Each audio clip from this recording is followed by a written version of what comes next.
Hey everyone, Sean here, and today in this video, I wanted to sit down and talk about the most recent Trailblazer story mission. So this involves with, of course, Star Rail's 2.0 update. You know, very big update. We got a new region, new area to explore with Penacony, and I finally was able to play it pretty recently and finish it at least for part one anyway. And I definitely have thoughts to talk about. You know, there's definitely a lot to take away from, a lot of questions, and many answers not given. So, there was the sort of theories that was running in my head, and then this Reddit post and other discussions outside of it definitely further sort of confirm and give me some like ideas as to what I think is going to happen slash is happening, all that fun stuff. You know, what's in store for part two. This is gonna be like a kind of all over the place, a little rambling and stuff like that. So bear with me. But obviously, if you haven't, so obviously if you haven't played the story mode or story mission, excuse me, for the latest Star Rail, obviously go play it, finish it up, and then come back here, and we can have a hopefully a fun discussion about stuff like this, you know. So I'm gonna read off from this Reddit post by Physical Feelings 7514. You know, specifically referring to Firefly here, and kind of help to sort of like leverage, you know, my thoughts and stuff like that as a way to sort of drive the conversation. So, but before we do that, don't forget to like and subscribe. You know, have noticed that, you know, a lot of people who watch these videos aren't subscribers necessarily. So please do that. If you want to see more videos like this, it really helps out the channel, helps support, and helps out, you know, the YouTube usual algorithm stuff, whatever. So, all right. So with all that out of the way, let's go ahead and read off of this person's post, and then we can definitely discuss about it. So, okay. So obviously this is called "Is Firefly Real?" So let's just go ahead and I'm gonna read like the important bits off of it, obviously, but let me go ahead and see what we need to read here. So Physical says, my take on an upcoming plot twist is that we never met the real Firefly. She does or did exist, but the Firefly the Trailblazer meets is actually a memory of the real Firefly created by Black Swan to manipulate the Trailblazer and the events in Penacony. Of course, there are sort of links that are possibly supporting this theory from the light cone that you get from the end of the story. You get this one light cone featuring the images of a Firefly and so on. So it's called Destiny's Threads for Woven, and this is from the perspective of Black Swan. The little description that came with it says, finally, when all characters are in their place, she assembles the unfathomable truth. Still missing a card, so I'll add one in. So so early on, when Firefly mentioned that she has some sort of disease involving something like, you know, as her time goes on, well, time slows down for her body. So I forget the name of it specifically, but it's something to do with entropy, something disease or something like that. And hence why she likes to go into the dream world so that she doesn't have to worry about her body holding her back from, well, having a good time and stuff like that. So as soon as I heard that, you know, this being a dream, I already thought like, this may be something like hinting towards her not being real. You know, having like very odd cues as well throughout the story. You know, the way people sort of like dance around or beating around the bush, right? Or dancing around the sort of this the subject here. It really implies something strange about Firefly. And it's for some reason, for right now, we don't know why, but it seems like a number of these characters don't want to dive too much into it even including early on Gallagher when he approaches um, Firefly and Trailblazer, and then the Bloodhound gang members. So he kind of like, if you watch his mannerisms or his speech, it really actually kind of sounds like he's like sort of making stuff up as he went and such, and going out his way to say, avoid this person without actually saying it, sort of thing, or something as along the lines of, hey, don't touch her or whatever, something to that extent. So stuff like that maybe kind of made me think like, there is definitely more to her than meets the eye, even after what the by the end of it too, of what happens to Firefly. But anyways, let's go ahead and continue this thread here. So other cues, let's skip on to here, because these are some very interesting points and observations made throughout the whole thing. And me having to play this while I was tired, I definitely had a hard time sort of processing a lot of this stuff at once. So this stuff, like, kind of definitely helps me to sort of remember things, and in fact, also like support some of the things that I thought that were happening throughout the story. So let's just read off these points here. First one here saying, when escaping from the memory zone meme, we never see Firefly actually leave. It's just a switch, and we're with Black Swan. Fair enough. Perhaps after all, Firefly was the one who to grab and drag us out, so she'd have to have left with us, right?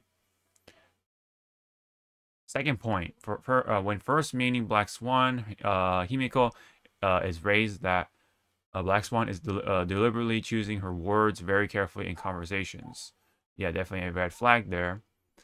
When Trailblazer asks about Firefly having also escaped, Black Swan is particular with saying it's impossible not to have left, as dreamers would have had a one-way trip to reality. However, she deliberately doesn't come to the conclusion the Trailblazer does. The implication is important here.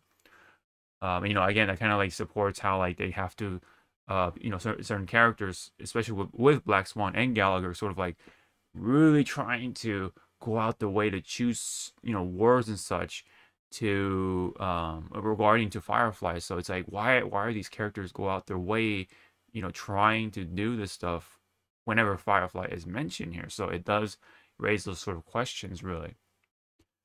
Let me see. So next point here, when Firefly dies, she apologizes. I think in this context, it's then likely she apologized because she knew or realized she isn't real and lied to the Trailblazer again.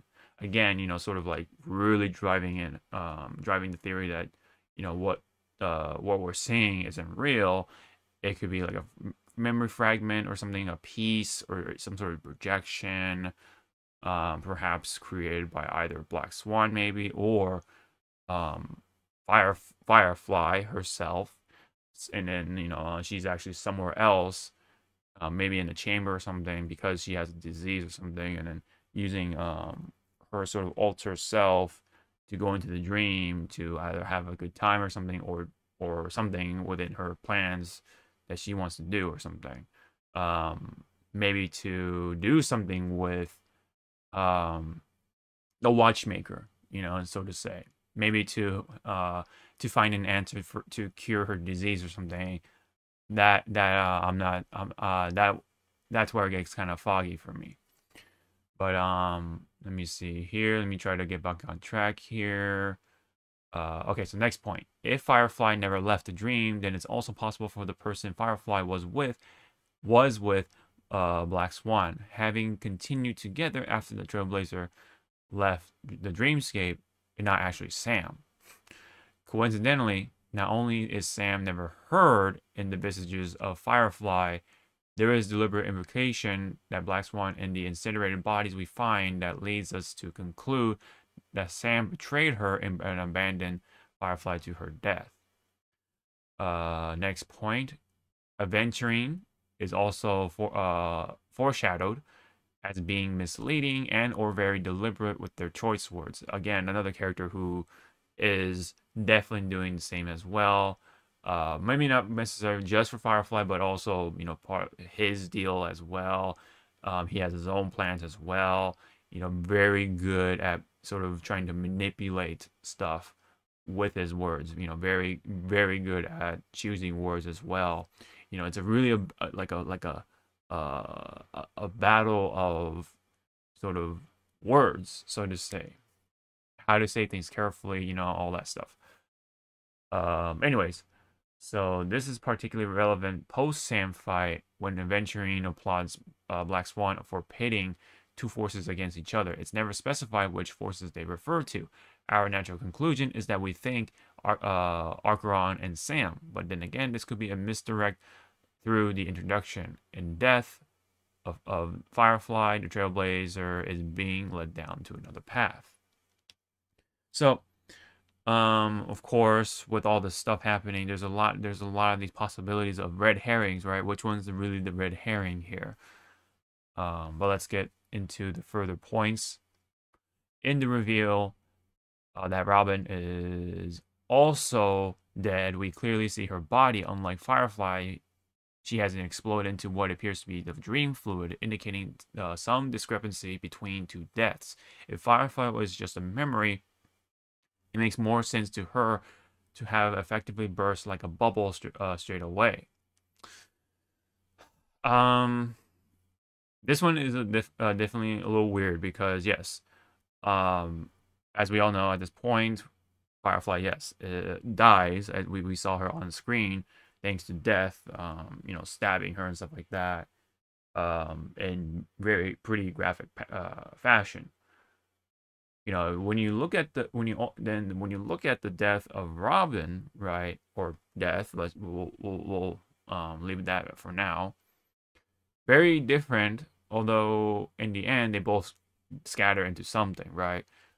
Firefly, basically dissolves into this liquid, right? And I guess that's what we can call the dream fluid. But when we see Robin's just like a body there, just sitting there. And then finally, when Aventurine shows us this body, it bursts into bubbles, right? So that kind of raises some questions too as to why then it bursts into bubbles. That timing is very sort of deliberate, it seems like. But let's read the rest of the points here. Let me see. So, oh yeah, okay. So last point: the end sequence does confirm Robin and a stowaway have been killed. Again, this could be a misdirection as it only confirms that Firefly is likely dead, but not when she died. Right? So going back to Robin for a little bit, it definitely can be said, right? Now we have to sort of like redirect our attention to Robin to discuss this point, right? Robin, I believe, wasn't there at least for most of the time, like maybe for a very brief time, and then for the rest of it, the Robin that we saw when she was alive isn't Robin at all. Even Welt early on was able to point that out. Something about her voice being off, something was off, right? And so that led to, that possibility. And then by the end of it, right, right after we see Robin's body, we didn't see, of course, Sunday, right, who was accompanied by somebody taking the image of Robin, right, siblings, and then it was weird because the question marks were up. I was like, wait a minute, why are the question marks? What's the point of that? We know it's Robin, but then of course it was revealed that it was Sparkle all along. That was taking the disguise of Robin. So when Robin died, definitely I would say very much early on, she was already in the, what do you call, the little bed, whatever, the dream bed, let's just call it, and somehow was murdered. Whether she was, cut up or whatever it is, right? Magic, all that stuff. But that does raise another sort of theory. And of course, it does involve with leaks, so I'm not going to mention that specifically here. You can find that on your own. But based on what I researched, very interesting because apparently she is going to be playable, quote unquote. We haven't confirmed it yet, so take that as you will. So Robin being playable in the future, right, definitely makes things suspicious, right? So this could be a plan of sorts, maybe hatched by Robin, maybe also with Sparkle, and also with Adventurine, and even Black Swan, whether they're all in it together or not. And then Sunday is left out purposefully for some reason. That could be answered in the future parts. And this is all for what's his face, the Watchmaker, to come out, since the Watchmaker is hiding somewhere at the moment. So whatever reasons they want with him, that's for that to be answered. But the point being is that they're doing all this stuff to an attempt to bring out Watchmaker. And then of course with now with Trailblazer coming into play, they can use them even further to help drive out Watchmaker slash I think Mikhail, right? Mikhail to come out at some point. So what we saw with Robin's body is just a fabrication, right? It's fake, right? And it does loosely gets at least, let's just say, loosely supported by the bubbles, right? It turned into bubbles right when Aventurine shows us the body, right? Oh, at this point the deal has been made, blah blah blah, right? That sort of thing. So this is all in corroboration with Robin, Sparkle, Aventurine, so on and so forth, the family, right? In hopes of finding Watchmaker for their own reasons. I'm sure, someone like Sparkle could be using them to sort of like as a means to an end sort of thing for herself as well, but nonetheless they're probably sort of like somehow working together or something like that. Even, there's some conversation between Aventurine and Firefly Sparkle at some point. They could be like annoying each other, but in the end they're probably somehow working together or something, or just happen to have the same goals, finding the Watchmaker and stuff like that. So Robin, in my eyes, I don't think she's dead, so to say. And same kind of can be said for Firefly. And this is where I start to talk about Firefly as to what I think she is really. So, as I said, there's definitely more than meets the eye. There is stuff that she's hiding from us, right? And there definitely is more to it than what she leads on, of course. So I don't have a good way to lead into the point, so I'm just going to go directly to what I think is going on with Firefly. I think Sam is Firefly, or Firefly is Sam. And Sam essentially has the body of Firefly inside of the robot suit, which makes sense because of her disease. And if I can remember correctly, whenever Sam was around, Firefly wasn't. So, that kind of loosely supports that fact. in some way. Maybe this is where I'm probably like sort of like reaching a little too deep and over my head, but it is a fun theory nonetheless. So Firefly being Sam kind of makes sense to me because if you really think about it too, if you like look at the color schemes, and all that stuff, there's some connections between Sam and Firefly, especially with the dialogue going on, I believe. So I can't have like precise memory and pinpoint these exact points, but I can loosely recall something about Firefly being a little weary about Sam. So there could be connections to where yes, Firefly and Sam are very much related in some sorts. This is also like kind of reaching to an extent, especially with the elements, right? Firefly, Sam using fire, that that's a funny way to connect it, right?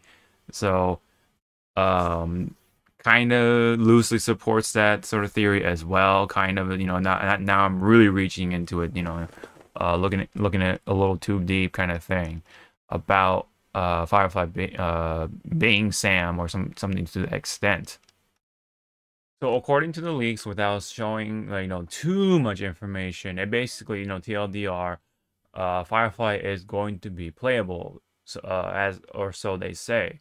So based off of that, that definitely cements something about Firefly, sort of like not being dead, of course, point being, but her being Sam, that's probably sort of that further like sort of driving it home sort of thing. But basically, Firefly is still around somewhere. But let's talk about Robin, because and then going back to Gallagher, there was a comment that kind of like summed it up pretty good. Here we go. So this is kind of like replying to another comment too, from Not That Jaded. I feel like the convo with Gallagher was super weird, right?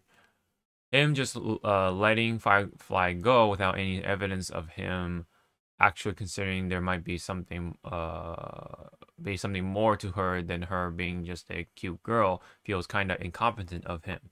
I don't think that's supposed to be in his character. After all, a silver-haired girl could look like a silver-haired lad, and vice versa, very easy enough with the right clothes. Silver hair appears uncommon enough, if nothing else, to make her worth a deeper look. He didn't say the lad had short hair, if I recall correctly, just mentioned the color. Anyway, my real point is that I think Gallagher had some understanding of Firefly's identity, and that we don't, and it's how he knew she wasn't the one they were looking for, and he just came up with a BS explanation because he didn't want to spell it out. Yeah, I mean, even when you listen to the dialogue and everything, and of course reading the dialogue too, you definitely felt that. I definitely felt that. Me, despite me being tired, even I kind of like felt like um something was going on there. Him trying to go out his way to make up some sort of excuse to, you know, whether Firefly is a dangerous person or something. There's something about Firefly that they shouldn't deal with her, and tried tried everything to basically say, don't touch her or don't deal with her, don't mess with her or anything like that. Um, so that was definitely, it helps sort of paint the theory about Firefly being more than meets the eye, definitely. I think though overall this is just like a very elaborate game of go back and forth and of like murder and mafia and such like that. Just to try to bring out the watchmaker, right? And as to who is the watchmaker, who is Mikhail, I have a pretty wild theory, or guess as to Mikhail, regarding to Mikhail. And I think it has to do with Misha. Misha, as pointed out by my friend who also plays Star Rail, he actually isn't visible except for the Trailblazer, the main character. Um, and you kind of see it during the scene with Misha and Archeron. Yeah, they were together, but um, she never actually. I think she never actually directly talks to Misha. Now you think Archeron couldn't see Clocky or Clock Boy in Japanese, right? But Clocky, you would think that she was referring to him, as the one she couldn't sort of quite see, but feel like someone was there, right? We all thought naturally it's Clocky, but someone else pointed out that it's actually Misha that's being referred to, or Misha is the one that no one really sees, which you can kind of catch on early on too, during his introduction. No one talked about him. No one ever like directly referred to him or anything like that. Only you. Misha talks to you, and no one else was like showing signs that yeah, they know that you were talking to someone or running into someone. I think it was March that was telling you to, hey, hurry up, whatever. And not really seeing Misha, right? And then if you look into his eye, Misha has a keyhole and stuff like that. So maybe that could be some sort of hint as to where this is going.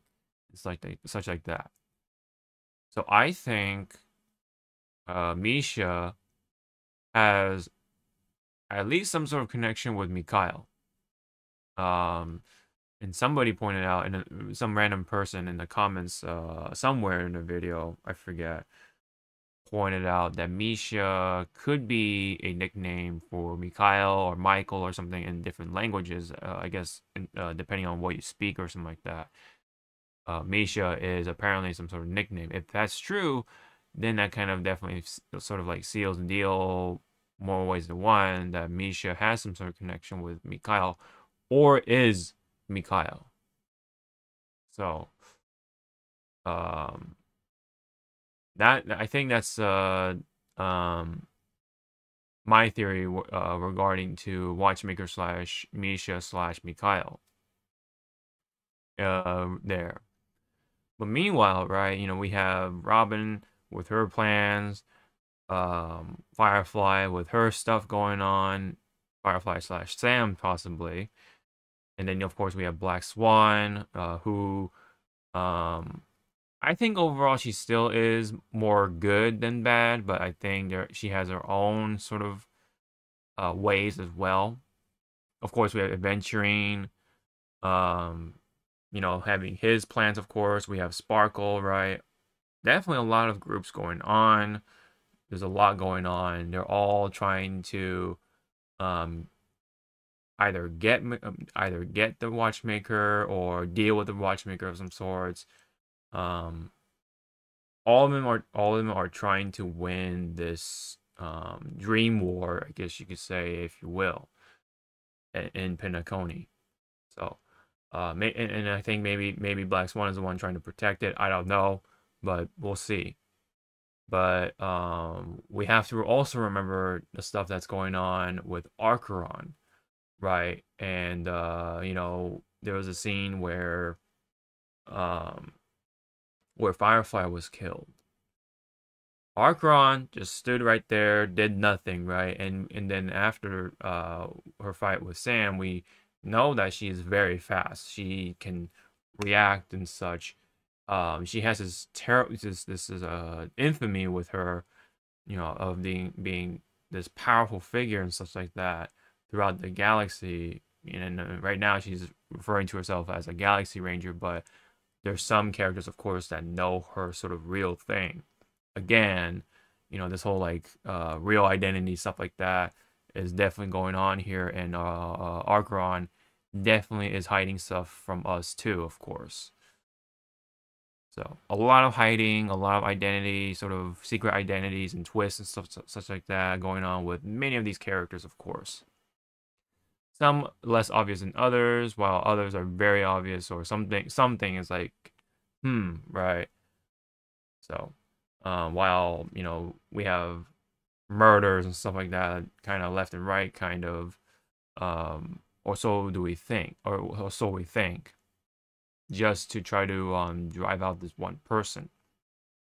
So, I think Acheron and Death, the one that killed Firefly, has some sort of connection. Maybe Acheron's or maybe Death is Acheron's familiar somehow.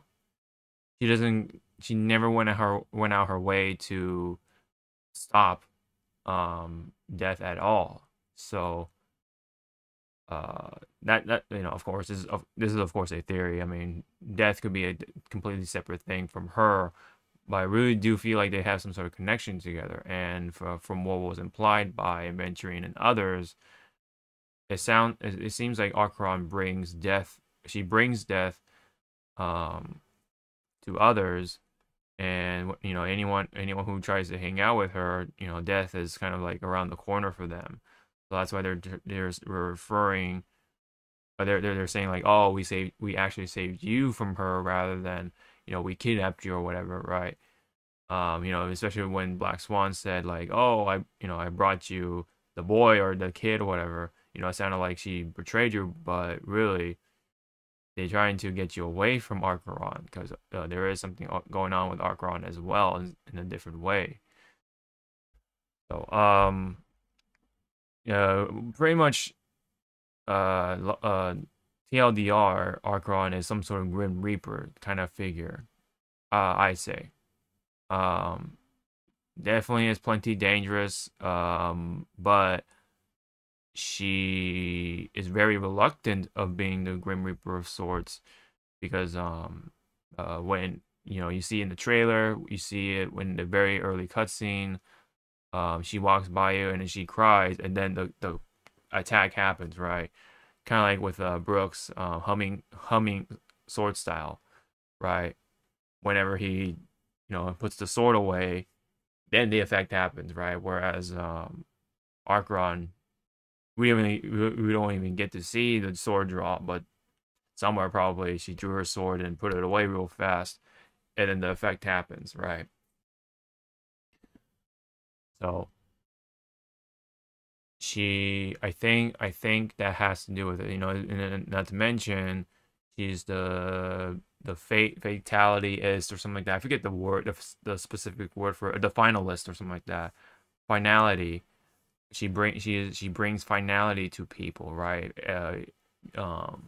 Meaning she ends things. That's why she kind of is looked at as like this Grim Reaper type of figure and such. So there's another word for it. It's slipping my mind, but yeah, that's essentially what she is. She ends things, and I believe she also uses time of sorts to her advantage somehow, having to cross the galaxy and stuff like that. And then there's a thing about never having her never draw the sword or whatever, and instead just attacks you with a scabbard. Probably because she can control time with it or something like that. I'm just making a wild guess there. So, but yeah, we definitely know she's definitely capable of really fast movement. She could have easily stopped Death, but she chose for Death to do its thing. We saw Firefly die for that. So I think there's something to do with Death and Acheron together somehow, or maybe that is an extension of Acheron. We don't we have to wait and see. So, kind of why she also is pretty dangerous as well as all the other individuals that we see in this story so far. Of course, Sunday, meanwhile, has his own ways to deal with stuff, and especially by the end, he had his big speech about like bringing justice and stuff like that. He will rain down upon, you know, rain upon his brand of justice, essentially. So yeah, there definitely is more to it, but I'm gonna leave it at that for right now. Before we wrap it up with some like bonus stuff that I wanted to mention, which is Robin and Sunday, right? My friend pointed out, and I'm sure my friend saw that in other sort of Reddit threads and stuff like that, that Robin and Sunday is somehow some sort of like reference to One Piece, right? Specifically towards Robin, because she was formerly Miss All Sunday during her time with Baroque Works. So funny, right? One Piece coming into play even here, possibly. So, Robin Sunday, it's like, how could you not think of that? And I having to, be very, very much love One Piece. I was like, how did I not catch that? But to be fair, it's been a long time since Robin has had that identity, right? Been a very long time, in fact. So, but it's nice to see it here, whether it's a One Piece reference or not. I think it's kind of funny to see it happen, right?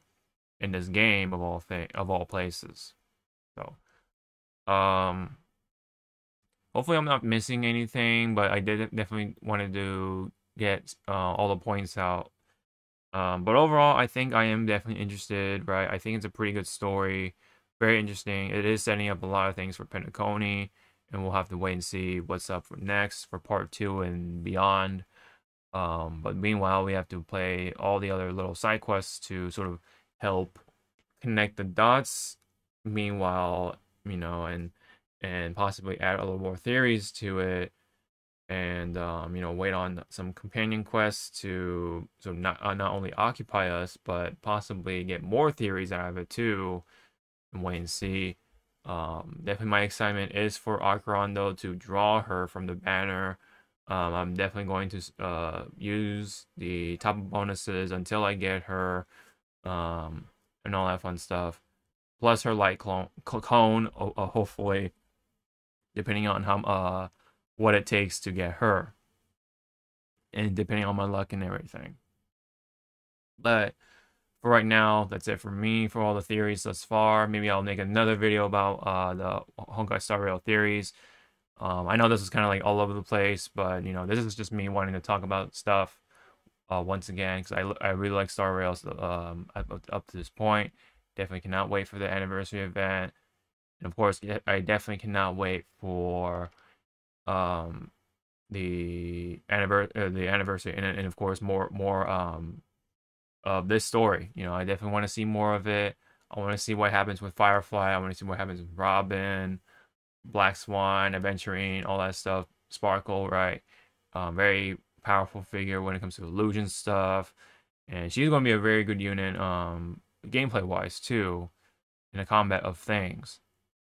Now I don't know if I'm going to try to pull for her or not, but maybe I'll do like 20 pulls or something, and then call it a pity buildup or something, and move on.